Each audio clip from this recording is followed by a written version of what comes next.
How to create bitmoji on Snapchat. Okay, we'll go into the app. Then you're going to click on your profile photo in the top right left hand corner.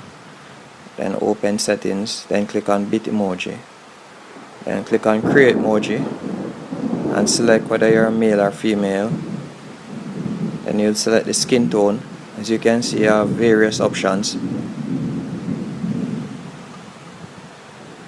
I'm going to just select one here.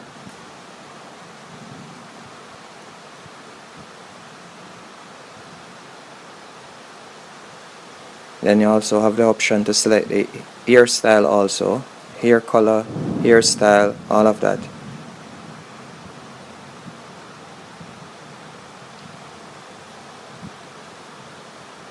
And you can also select if you want any facial hair or not.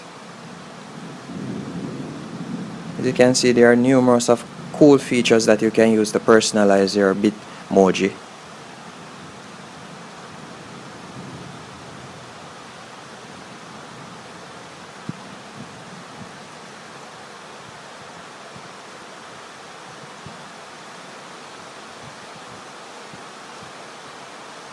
And after you have finished personalizing it, you can simply click on save.